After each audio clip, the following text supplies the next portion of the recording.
Lorsque nous contemplons le ciel nocturne et apercevons l'étoile du matin, la brillante Vénus, nous n'imaginons peut-être même pas que ce magnifique corps céleste est lié depuis des millénaires à l'une des figures spirituelles les plus mystérieuses et controversées de l'histoire humaine. Cette figure est Lucifer, dont le nom signifie littéralement « porteur de lumière », et pourtant pour la plupart des gens, il représente l'incarnation des ténèbres et du mal. Mais qui était réellement Lucifer? Pourquoi a-t-il été nécessaire de déformer son histoire originelle et quel fut son véritable péché, celui pour lequel il dut être chassé du paradis? Les réponses à ces questions ne remettent pas seulement en cause les dogmes religieux, mais révèlent également une vérité spirituelle beaucoup plus profonde sur l'évolution de la conscience humaine et sur la nature du libre arbitre. Le nom Lucifer provient en réalité des traductions latines, où l'expression hébraïque originale Elel ben Shachar fut traduite. Celle-ci signifie littéralement « fils de l'aube », porteur de lumière. Dans le livre d'Isaïe, au chapitre 14, nous lisons la première mention qui fut ultérieurement associée à Lucifer. « Comment es-tu tombé du ciel, astre brillant, fils de l'aurore? Comment as-tu été jeté à terre, toi qui foulais les nations? » Mais voici le premier tournant de l'histoire. Ce verset, dans son contexte original, ne parle pas d'un ange déchu, mais du roi de Babylone, qui était orgueilleux et fut condamné à la chute. Ce furent les interprètes religieux ultérieurs qui relièrent ce verset à l'histoire de Lucifer, créant ainsi le récit que nous connaissons aujourd'hui. Elaine Pagels, professeure d'histoire des religions, écrit « Le mythe de Lucifer s'est formé au cours de centaines d'années, lorsque différents textes et traditions furent fusionnés. Dans les écritures hébraïques originales, il n'existait pas de concept comme Satan ou Lucifer, dans le sens où le christianisme le représenta par la suite. Ces figures se développèrent graduellement, à mesure que les leaders religieux voulaient tracer une frontière toujours plus nette entre le bien et le mal. La véritable histoire remonte probablement beaucoup plus loin dans le temps. Dans l'ancienne mythologie sumérienne et babylonienne, nous rencontrons Inanna, la déesse de l'étoile du matin, qui descendit aux enfers. Dans la mythologie cananéenne, Atar était le dieu de l'étoile du matin, qui tenta de monter au plus haut des cieux, mais échoua. Toutes ces histoires contribuèrent au récit qui se forma ultérieurement dans la figure de Lucifer. Le livre d'Enoch, qui n'entra pas dans le canon biblique, mais qui est extrêmement important dans la littérature apocryphe, parle de manière plus détaillée des anges déchus. Ces anges, appelés les veilleurs, descendirent sur terre parce qu'ils tombèrent amoureux des femmes humaines. Ils enseignèrent aux hommes diverses sciences, arts et pratiques magiques. Selon le livre d'Enoch, Azazel était l'un des principaux anges déchus, qui enseigna aux hommes la fabrication des armes et l'usage des cosmétiques. Semazai, un autre ange déchu, transmit la science des incantations et des herbes médicinales. Ces anges ne tombèrent pas tant pas parce qu'ils étaient mauvais, mais parce qu'ils violèrent le commandement divin et interférèrent avec l'évolution humaine. Margaret Barker, érudite biblique, écrit « L'histoire des anges déchus concerne en réalité la façon dont l'humanité acquit la connaissance qui fit d'elle une civilisation. Le travail des métaux, l'astronomie, la médecine, toutes ces connaissances furent apportées du ciel par les veilleurs. La question est de savoir si c'était un péché ou un don. Les premiers pères de l'Église, en particulier Origène et Tertullien, s'occupèrent beaucoup de la figure de Lucifer. Origène proposa une théorie intéressante selon laquelle la chute de Lucifer fut en réalité un événement nécessaire dans le plan de l'univers. Selon lui, Lucifer décida par libre arbitre de se rebeller, et cette décision permit aux êtres humains d'exercer eux aussi le libre arbitre. Selon les écrits d'Origène, s'il n'y avait pas eu la possibilité de choisir entre le bien et le mal, alors les âmes humaines n'auraient pas pu. La rébellion de Lucifer créa cette dualité sans laquelle le développement moral serait impossible. En ce sens, Lucifer n'est pas un ennemi, mais un catalyseur nécessaire. Cette idée était révolutionnaire et fut finalement classée comme hérésie. L'Église ne pouvait accepter l'idée que le rôle de Lucifer puisse être positif, ou du moins nécessaire. Mais dans les premières communautés gnostiques, cette conception continua de vivre. Les textes gnostiques, en particulier l'apocryphe de Jean, placent l'histoire de Lucifer sous une lumière complètement différente. Selon ceux-ci, le monde matériel ne fut pas créé par le vrai Dieu suprême, mais par un être divin inférieur, qu'ils appelaient Yaldabaoth ou le Démiurge. Cet être, bien que puissant, ne possédait pas la véritable connaissance spirituelle. Lorsque Yaldabaoth créa Adam, il commit une erreur. De la sphère divine suprême, une étincelle, une conscience divine, entra dans l'être humain. Lorsque Yaldabaoth s'en aperçut, il devint jaloux et tenta de séparer l'homme de la véritable connaissance spirituelle. Dans ce récit, le serpent qui fut ultérieurement identifié à Lucifer était en réalité un messager des sphères supérieures qui vint pour éveiller l'humanité. Stephen Hoeller, évêque gnostique et érudit, écrit « Dans la perspective gnostique, Lucifer n'est pas un ange déchu, mais un libérateur. Ce fut lui qui dit à Adam et Ève la vérité. Ils ne mourront pas s'ils mangent de l'arbre de la connaissance, mais deviendront comme les dieux, connaissant le bien et le mal. » Et c'est exactement ce qui se passa. La connaissance apporta la conscience, et la conscience apporta la liberté. Si ce thème vous intéresse et que vous voulez approfondir encore davantage ces mystères spirituels, abonnez-vous à la chaîne et activez la cloche pour ne pas manquer les prochaines vidéos où nous découvrirons d'autres vérités cachées. Dans la tradition kabbalistique existe encore une autre lecture de l'histoire de Lucifer. Le Zohar, le texte central de la Kabbale, parle de l'ange Samaël, qui est souvent identifié à Lucifer. Le rôle de Samaël ici est plus complexe que celui d'un simple antagoniste. Il est l'incarnation du principe de la sévérité divine, celui qui met à l'épreuve les âmes et les fortifie. Selon les maîtres kabbalistes, pendant la création, la lumière divine était trop forte et brisa les vases dans lesquels elle coulait. Cette histoire, appelée Shevirat HaKelim, la brisure des vases, explique l'origine du mal dans le monde. Les fragments des vases brisés devinrent les Kélipos, les écorces qui cachent la lumière divine. Samaël ou Lucifer dans ce système est le roi des Kélipos. Mais son rôle n'est pas purement destructif. Il tient prisonnières ces étincelles divines que les êtres humains doivent libérer par leur travail spirituel. Sans résistance, il n'y aurait pas de possibilité de croissance spirituelle. Gershom Scholem, qui étudia les enseignements kabbalistiques, formule ainsi: la Kabbale ne voit pas Lucifer ou Samaël comme une entité purement maléfique.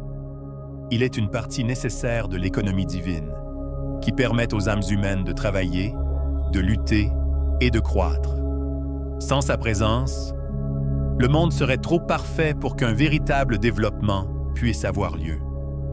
Dans la tradition islamique, l'histoire d'Iblis montre de nombreuses similitudes avec celle de Lucifer. Mais il y a aussi des différences significatives. Selon le Coran, Iblis n'était pas un ange, mais un djinn, un être créé du feu. Lorsqu'Allah créa Adam de l'argile, il ordonna à tous les anges et aux djinns de s'incliner devant lui. Iblis refusa.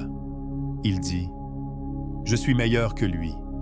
Tu m'as créé du feu et lui de l'argile. » Cet orgueil, cette conviction d'être supérieur, fut le péché d'Iblis. Mais il y a un aspect intéressant. Iblis resta en réalité monothéiste. Il ne s'inclina pas devant Adam parce qu'il sentait qu'on ne devait s'incliner que devant Allah. Certains mystiques soufis donnèrent cette interprétation à l'action d'Iblis. Il était en réalité le plus grand monothéiste, qui n'était pas disposé à adorer quiconque d'autre, même lorsqu'Allah le lui commanda. Ce paradoxe soulève de profondes questions théologiques sur le rapport entre libre arbitre et volonté divine. Idries Shah, enseignant soufi, écrit « Dans l'histoire d'Iblis réside le plus grand paradoxe. S'il avait obéi et s'était incliné devant Adam, il aurait violé le commandement supérieur d'adorer seulement Dieu. S'il n'obéit pas, il viole le commandement direct. Cette situation montre la véritable nature du libre arbitre et la complexité de la croissance spirituelle. Les mages et alchimistes de la Renaissance redécouvrirent la figure de Lucifer, mais non plus dans un sens démoniaque. Pour eux, Lucifer était le porteur de lumière, la figure prométhéenne qui apporta à l'humanité cette connaissance sans laquelle elle n'aurait pu évoluer. Giordano Bruno, le philosophe italien qui mourut sur le bûcher pour ses croyances, écrivit « Lucifer est le symbole de la raison humaine, qui n'est pas disposée à accepter aveuglément les dogmes, mais veut comprendre la vérité par elle-même. C'est la lumière de la raison qui illumine l'obscurité, et c'est ce dont les dogmatiques ont toujours eu peur. Pour les alchimistes, le principe de Lucifer était cet élément nécessaire à la grande œuvre, la transformation. Le soufre, qu'ils identifiaient souvent à l'énergie de Lucifer, était le principe actif qui brûle et purifie la matière. Sans lui, la transformation en or ne pouvait avoir lieu. Heinrich Cornelius Agrippa, mage de la Renaissance, écrit « Ce que la foule appelle Lucifer et dont elle a peur est en réalité cette énergie sans laquelle aucune transformation n'est possible. C'est le feu qui détruit l'ancien pour faire place au nouveau. Qui comprend cela, comprend la véritable nature de l'alchimie. » Dans l'épopée Paradise Lost de John Milton, nous obtenons l'une des représentations littéraires les plus complexes de Lucifer. Le Lucifer de Milton n'est pas une simple figure du mal, mais un héros tragique qui, par libre arbitre, décida de se rebeller. Les mots célèbres « Mieux vaut régner en enfer que servir au paradis » capturent l'essence de Lucifer. Le désir de liberté, même si cela comporte un sacrifice. Le Lucifer de Milton soulève de nombreuses questions philosophiques. L'exercice du libre arbitre est-il noble en soi, même lorsqu'il est dirigé contre Dieu? L'orgueil est-il toujours un péché, ou y a-t-il des situations où il est juste et nécessaire?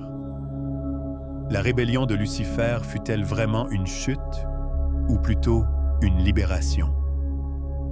William Blake, le poète et visionnaire romantique, alla encore plus loin. Selon lui, Milton inconsciemment se rangea du côté de Lucifer lorsqu'il écrivit son œuvre.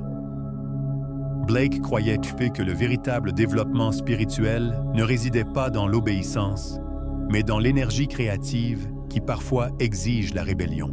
Blake écrivit « La perte du paradis n'est pas en réalité une tragédie, mais une étape nécessaire. Adam et Ève, avec l'aide de Lucifer, mûrirent. Ils quittèrent l'innocence enfantine et acquirent l'expérience. Ce n'est pas une chute dans le péché, mais une évolution. Dans l'occultisme moderne, en particulier dans le système de la Thelema fondé par Aleister Crowley, Lucifer est un symbole important. Pour Crowley, Lucifer n'était pas un être maléfique, mais l'incarnation de la volonté humaine, la force qui permet à chaque personne de trouver et de suivre sa vraie volonté.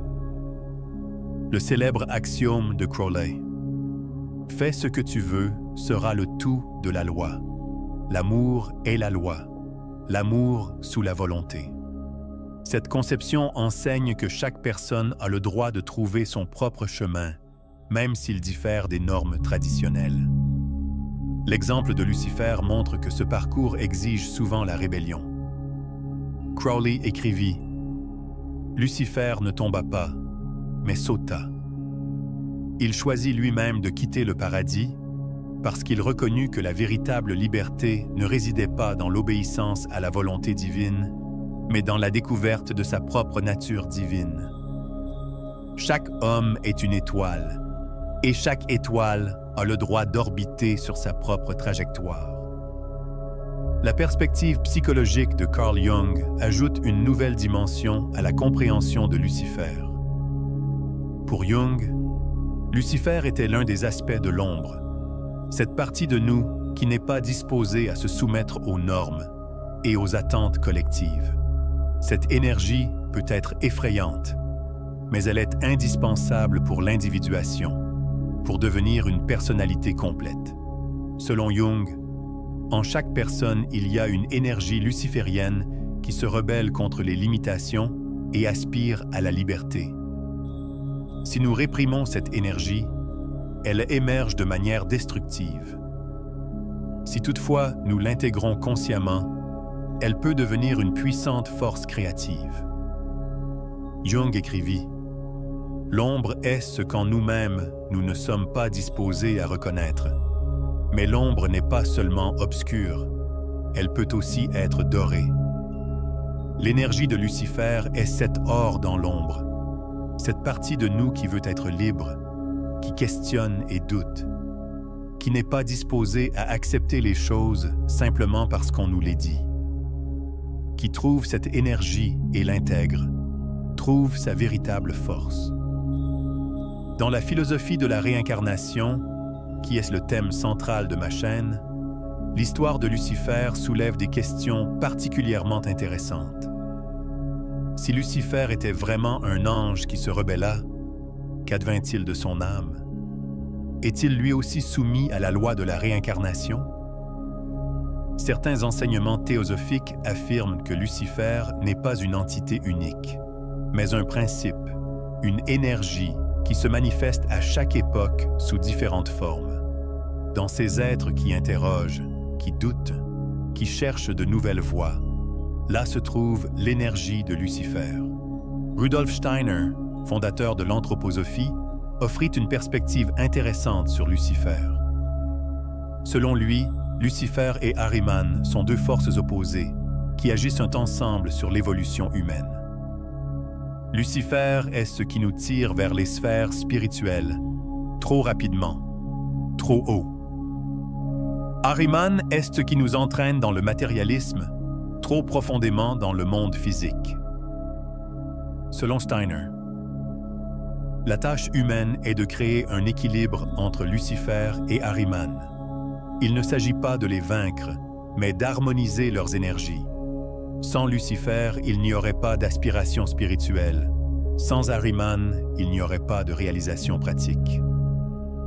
Nous avons besoin des deux, mais aucun des deux ne doit dominer exclusivement. Dans la spiritualité New Age moderne, se produit une redécouverte de Lucifer.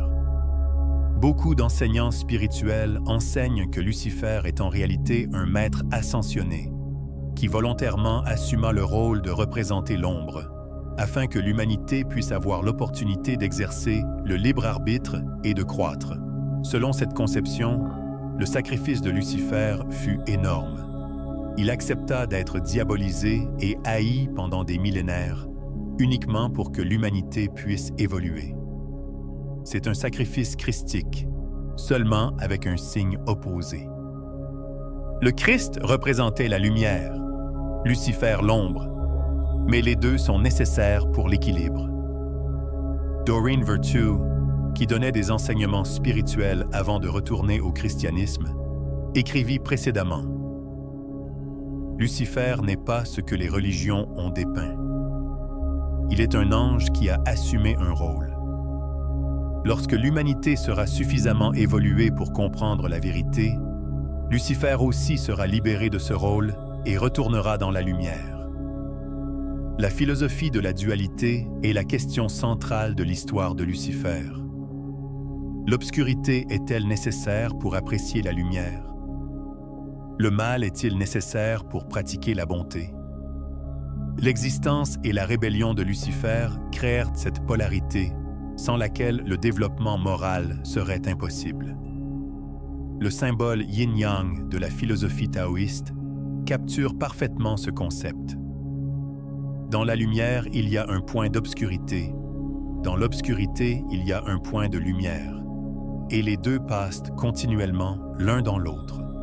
Lucifer est peut-être ce point sombre dans la lumière, qui rappelle que rien n'est absolu et que tout fait partie d'un tout plus grand. Alan Watts, qui rendit populaires les philosophies orientales en Occident, dit « La plus grande erreur de la théologie chrétienne fut de créer un dualisme rigide entre Dieu et le diable. La sagesse orientale reconnut que ce ne sont pas des forces séparées, mais des aspects différents de la même réalité. Si Lucifer existe vraiment, alors lui aussi fait partie du jeu divin. Il n'en est pas l'ennemi. Dans la démonologie moderne et dans la magie cérémonielle, Lucifer reste une figure importante. Mais ici, il n'apparaît pas comme un être maléfique, mais comme une puissante entité spirituelle avec laquelle le mage peut entrer en contact pour la connaissance et le pouvoir. Dans les pratiques goétiques, Lucifer est l'un des 4 rois couronnés. Cependant, les sérieux praticiens occultes soulignent que travailler avec Lucifer ne signifie pas renoncer à la moralité ou à la spiritualité. Au contraire, cela signifie affronter sa propre ombre, intégrée en essieu, et partir de ce charme, s'en réprimer et ainsi devenir plus complet. Jake Stratton Kent, occultiste moderne, écrit « L'invocation de Lucifer n'est pas un tournant vers le côté obscur, mais l'intégration de l'ombre. Lorsque nous travaillons consciemment avec cette énergie, nous avons l'opportunité de transformer ce qui en nous est réprimé et destructif en une force créative et constructive. » La question théologique qui a toujours été centrale concernant Lucifer est: Dieu savait-il à l'avance que Lucifer se rebellerait? Si Dieu est tout-puissant et omniscient, pourquoi créa-t-il un être dont il savait qu'il se retournerait contre lui? Cette question a occupé les théologiens pendant des millénaires. Une réponse était que Dieu le savait, mais le permit parce que le libre arbitre était plus important que l'harmonie parfaite. La possibilité de la rébellion de Lucifer était une partie intrinsèque du fait qu'il avait un véritable libre arbitre. Un monde où la rébellion est impossible serait en même temps un monde où la liberté aussi manque. Une autre réponse est que Dieu non seulement le savait, mais planifia aussi la rébellion de Lucifer, parce qu'elle était nécessaire selon le plan de l'univers. Cette conception est encore plus radicale. Lucifer apparaît non comme ennemi, mais comme collaborateur dans le plan divin. Saint Thomas d'Aquin, le plus grand théologien du Moyen Âge, écrivit « Dieu permit l'existence du mal parce qu'il était capable d'en tirer un plus grand bien. La chute de Lucifer et la chute de l'homme dans le péché permirent l'incarnation du Christ et la rédemption de l'humanité, qui apporte à Dieu une gloire plus grande que celle qu'aurait apportée l'innocence originelle. » La physique quantique moderne offre d'intéressants parallèles avec l'histoire de Lucifer. L'effet de l'observateur, selon lequel l'acte d'observer change la chose observée, rappelle comment l'acquisition de la conscience changea l'état de l'humanité. Lorsqu'Adam et Ève, avec l'aide de Lucifer, devinrent conscients, ils ne purent plus être les mêmes. Le principe d'incertitude de Heisenberg, selon lequel on ne peut connaître simultanément avec précision la position et la vitesse d'une particule, peut être comparé au principe spirituel que la certitude complète et le libre arbitre ne peuvent exister simultanément. La rébellion de Lucifer introduisit une indétermination, une ouverture dans l'univers. Fritjof Capra, qui étudia les parallèles entre physique et mysticisme oriental, écrit « La physique moderne nous a montré que l'univers n'est pas un mécanisme rigide et déterministe, mais un système en transformation continue et ouvert, où tout est possible. Cette vision du monde est beaucoup plus proche de cette conception spirituelle qui voit Lucifer non comme une erreur, mais comme une possibilité nécessaire. En définitive, l'histoire de Lucifer n'est pas un événement d'un passé distant et mythique, mais une allégorie continuellement pertinente de l'expérience humaine. Nous affrontons tous des moments dans nos vies où nous devons choisir entre obéissance et rébellion, sécurité et liberté, conformité et individualité.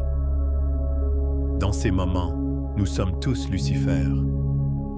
Nous nous demandons, accepterons-nous ce qu'on nous dit ou chercherons-nous notre propre vérité? Resterons-nous dans la situation confortable mais limitante ou risquerons-nous et sauterons-nous dans l'inconnu? Nous soumettrons-nous à l'autorité ou écouterons-nous la voix intérieure? La réponse que nous donnons à ces questions détermine qui nous sommes. L'histoire de Lucifer ne concerne pas la rébellion contre tout, mais le fait de trouver sa propre voie, son propre chemin, même lorsqu'il diffère de ce que les autres attendent de nous. Le véritable secret de Lucifer est peut-être qu'il n'y a pas une seule vérité sur lui. Il est un miroir dans lequel chaque culture, chaque époque, chaque individu voit se refléter ses propres peurs et ses propres désirs. Démon pour ceux qui craignent le changement, héros pour ceux qui aspirent à la liberté, symbole pour ceux qui cherchent un sens plus profond. Mais une chose est certaine, l'histoire de Lucifer, indépendamment de la façon dont nous l'interprétons, soulève les questions les plus importantes. Qui sommes-nous? Quel est notre but? Comment nous situons-nous face à l'autorité? Quel est le prix de la liberté? Et en définitive, choisissons-nous notre chemin nous-mêmes ou d'autres le choisissent-ils pour nous? Dans l'histoire de l'art occidental, Lucifer a été représenté d'innombrables façons, chacune reflétant les peurs et les aspirations de son époque. Dans les cathédrales médiévales, il apparaît comme une créature monstrueuse et difforme, incarnation de la dépravation et du mal absolu. Ces artistes cherchaient à terroriser les fidèles, à les maintenir sur le droit chemin par la peur de la damnation éternelle. Mais avec la Renaissance, quelque chose changea. Les artistes commencèrent à représenter Lucifer avec une beauté tragique, comme un ange déchu dont la majesté n'avait pas été complètement effacée par la chute. Michel-Ange, Doré, Blake, tous ces maîtres virent en Lucifer quelque chose de plus complexe qu'un simple antagoniste. Ils virent le conflit éternel entre libre arbitre et obéissance, entre individualité et soumission. La littérature romantique éleva Lucifer au rang de symbole de la rébellion contre la tyrannie. Byron, Shelley et d'autres poètes romantiques virent en Lucifer l'archétype du rebelle noble, celui qui préfère souffrir librement plutôt que de vivre dans des chaînes dorées. Pour eux, Prométhée et Lucifer étaient des figures parallèles. Tous deux avaient volé quelque chose aux dieux pour le donner à l'humanité, et tous deux furent punis pour leur audace. Lord Byron écrivit dans son poème dramatique « Cain » « Et qu'est-ce que la connaissance? Est-il interdit de connaître? Est-ce un crime de chercher la vérité? Si c'est le cas, alors je préfère être un criminel conscient plutôt qu'un esclave ignorant. » Ces mots capturent l'essence de la réévaluation romantique de Lucifer. Dans l'ésotérisme occidental des 19e et 20e siècles, Lucifer acquit encore de nouvelles significations. Helena Blavatsky, fondatrice de la Société théosophique, identifia Lucifer au principe de la sagesse divine qui se manifeste dans l'humanité. Pour elle, Lucifer n'était pas un être personnel, mais une force cosmique, l'énergie qui pousse l'évolution de la conscience. Blavatsky écrivit dans son œuvre « La doctrine secrète ». C'est Satan qui est le Dieu de notre planète et le seul Dieu. Et ceci sans aucune métaphore allusive à sa méchanceté. Lucifer est la lumière divine et terrestre, l'Esprit Saint et Satan en même temps. Ces affirmations choquantes doivent être comprises dans leur contexte ésotérique.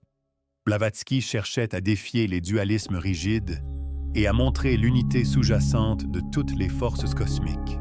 Dans la tradition maçonnique, particulièrement dans les hauts grades du rite écossais ancien et accepté, Lucifer apparaît comme symbole d'illumination.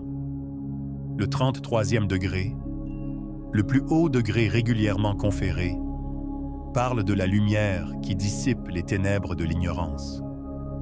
Certains interprètes ont vu en cela une référence à Lucifer comme porteur de lumière, bien que les francs-maçons orthodoxes rejettent fermement cette interprétation. Albert Pike, franc-maçon influent et auteur de Morals and Dogma, écrivit des passages ambigus sur Lucifer qui ont été l'objet d'interminables controverses. Pike semblait suggérer que Lucifer était un symbole de la lumière intellectuelle, distincte du mal moral. Cependant, ces écrits sont si denses et allusifs qu'ils continuent à générer des interprétations contradictoires. Au XXe siècle, la psychanalyse offre une nouvelle lentille à travers laquelle voir Lucifer. Outre Jung, d'autres analystes examinèrent la signification psychologique de cette figure. Jacques Lacan, par exemple, voyait dans la rébellion de Lucifer un exemple du désir qui ne veut pas être satisfait, le désir lui-même comme ce qui constitue le sujet. Erich Fromm, psychanalyste et philosophe social, distingua entre autorité rationnelle et autorité irrationnelle. La rébellion de Lucifer pourrait être vue comme un refus de l'autorité irrationnelle, l'autorité basée uniquement sur le pouvoir plutôt que sur la sagesse ou la justice. En ce sens, Lucifer devient un symbole de la maturité psychologique, le moment où l'individu cesse d'accepter aveuglément les directives externes et commence à penser de manière autonome. Fromm écrivit « L'histoire de l'humanité a commencé par un acte de désobéissance, et il est probable qu'elle se terminera par un acte d'obéissance. » Il faisait référence à la fois à la désobéissance d'Adam et Ève, facilitée par le serpent Lucifer, qui donna le début à l'histoire humaine, et au danger que l'obéissance aveugle aux autorités représente à l'ère nucléaire. Si cette exploration des dimensions cachées de Lucifer vous a ouvert de nouvelles perspectives sur la nature du libre arbitre et de la conscience, abonnez-vous à la chaîne et activez les notifications pour ne pas manquer les prochains approfondissements où nous continuerons à dévoiler les mystères spirituels les plus profonds de l'existence humaine. La tradition du satanisme moderne, particulièrement dans sa forme laveienne, a complètement réinterprété Lucifer. Anton LaVey, fondateur de l'Église de Satan en 1966, ne croyait pas en Lucifer comme entité littérale. Pour LaVey, Satan et Lucifer étaient des symboles de l'individualisme, de l'hédonisme intelligent et du défi aux hypocrisies sociales. La philosophie sataniste laveienne enseigne l'autodéification, l'idée que chaque personne est son propre Dieu. On n'attend pas le salut d'entités externes, mais on prend la responsabilité de sa propre vie et destin. Dans ce contexte, Lucifer représente l'archétype de l'individu qui refuse d'être contrôlé par des forces externes, qui se fie à sa propre raison et à ses instincts. LaVey écrivit dans le Satanic Bible « Satan représente la gentillesse envers ceux qui la méritent, au lieu de l'amour gaspillé sur les ingrats. Satan représente l'homme comme juste un autre animal, parfois meilleur, plus souvent pire que ceux qui marchent à quatre pattes, qui, à cause de son développement spirituel et intellectuel divin, est devenu l'animal le plus vicieux de tous.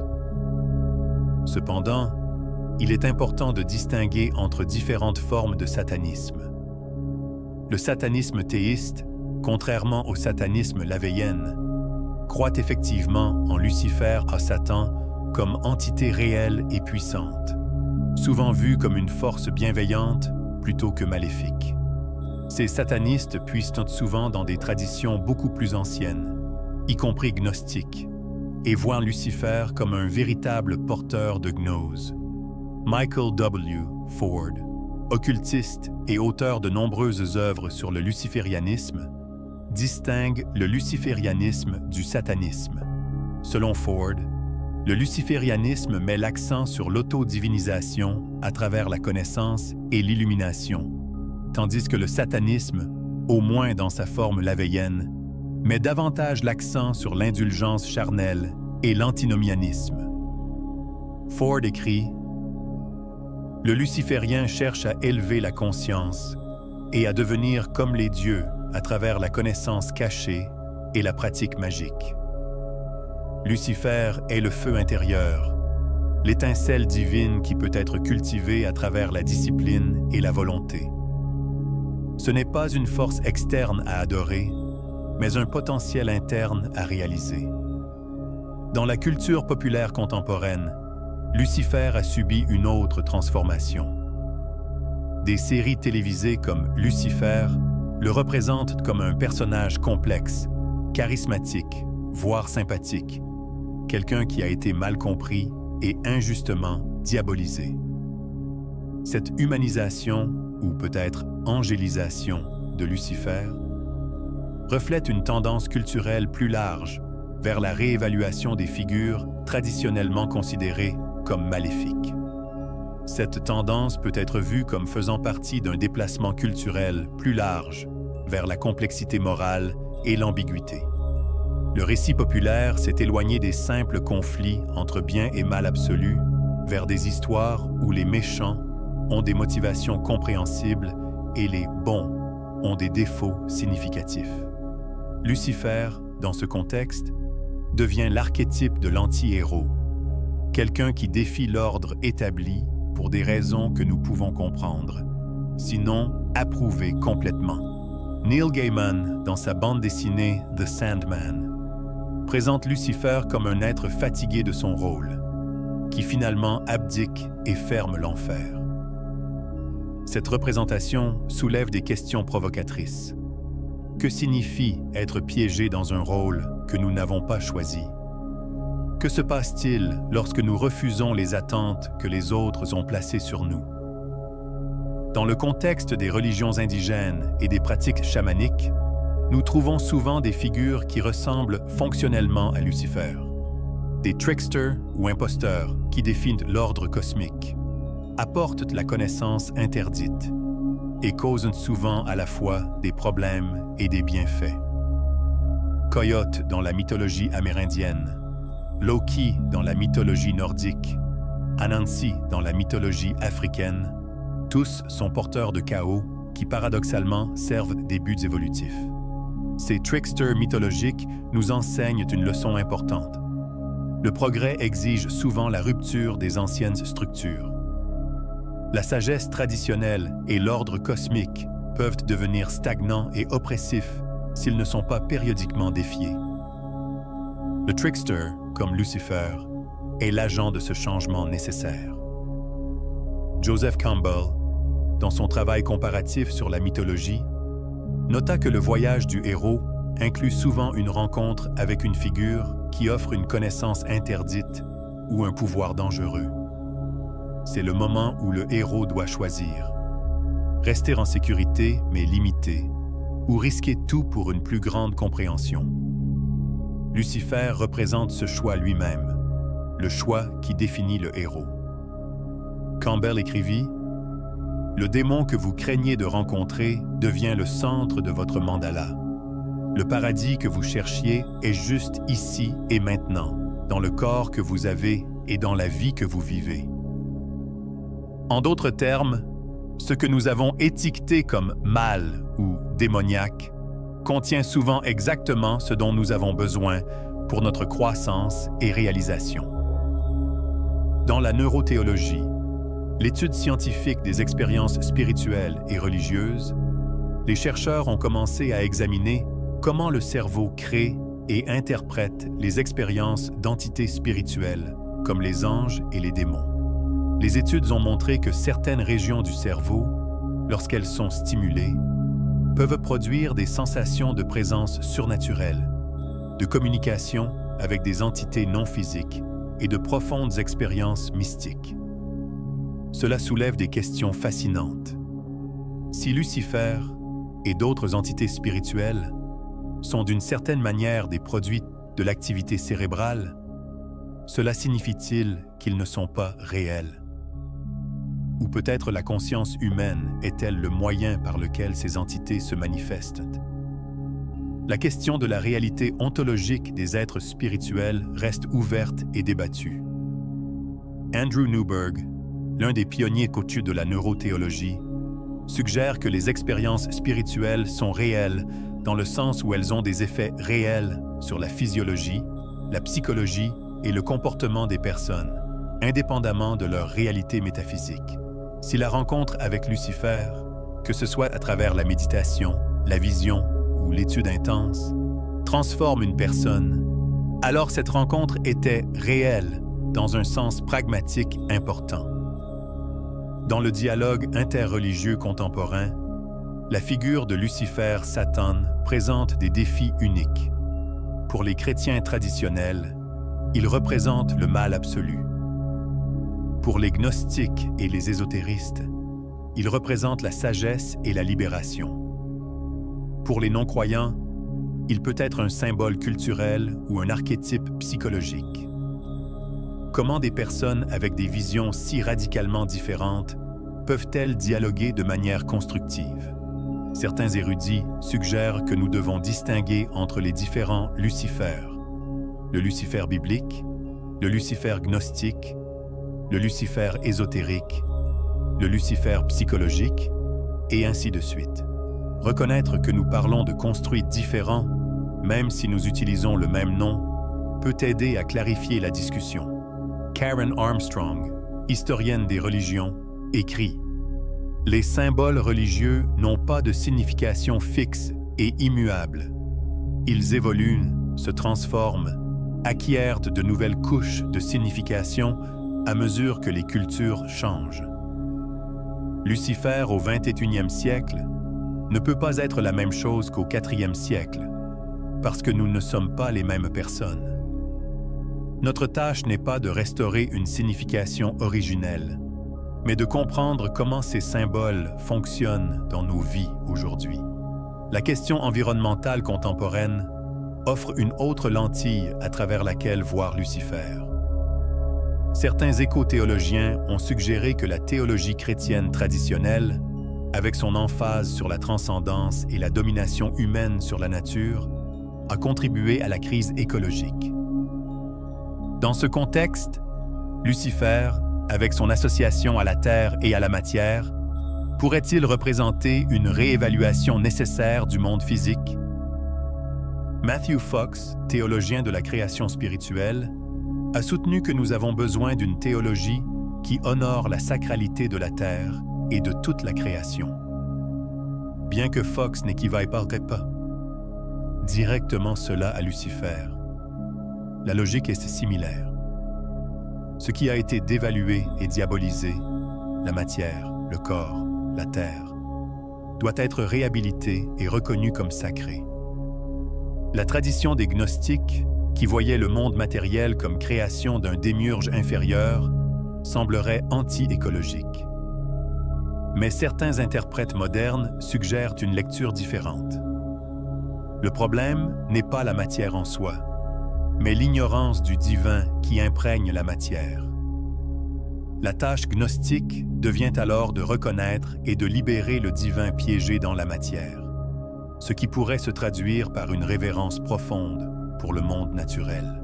Dans le contexte de la théorie des systèmes complexes et de la science du chaos, Lucifer peut être vu comme représentant le bord du chaos, cette zone entre ordre et désordre où se produit l'innovation et l'évolution. Trop d'ordre conduit à la stagnation. Trop de chaos conduit à la dissolution. L'évolution se produit à la frontière. Stuart Kauffman, biologiste théorique, a écrit extensivement sur ce concept d'ordre au bord du chaos. Les systèmes vivants s'auto-organisent dans cet espace liminal, maintenant assez de stabilité pour persister, mais assez de flexibilité pour s'adapter. Lucifer, l'ange rebelle, pourrait symboliser cette tension nécessaire entre conservation et changement. Ilya Prigogine, prix Nobel de chimie, démontra que les systèmes loin de l'équilibre, systèmes dissipatifs, peuvent spontanément s'auto-organiser en structures plus complexes.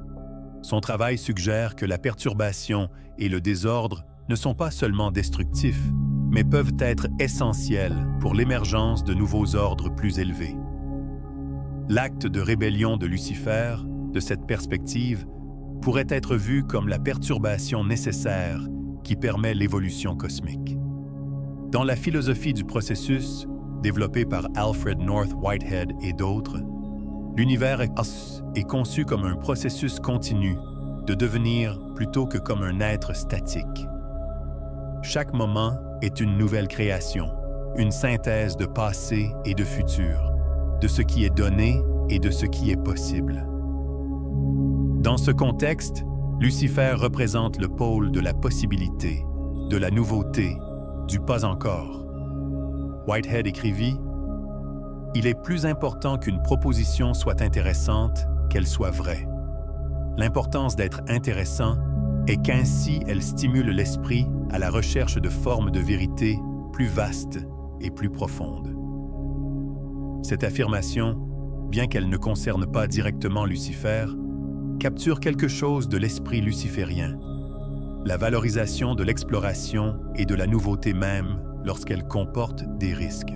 Dans la théorie critique et dans la pensée post-coloniale, Lucifer peut être lu comme symbole de la résistance à l'oppression. Lorsque les peuples colonisés ont été étiquetés comme démoniaques ou sataniques par les colonisateurs chrétiens pour leurs pratiques traditionnelles, l'identification avec le démon peut devenir un acte de résistance et de revendication de l'identité. Frantz Fanon, psychiatre et philosophe post-colonial, écrivit sur l'intériorisation de l'oppression et sur la nécessité de la violence comme partie de la décolonisation.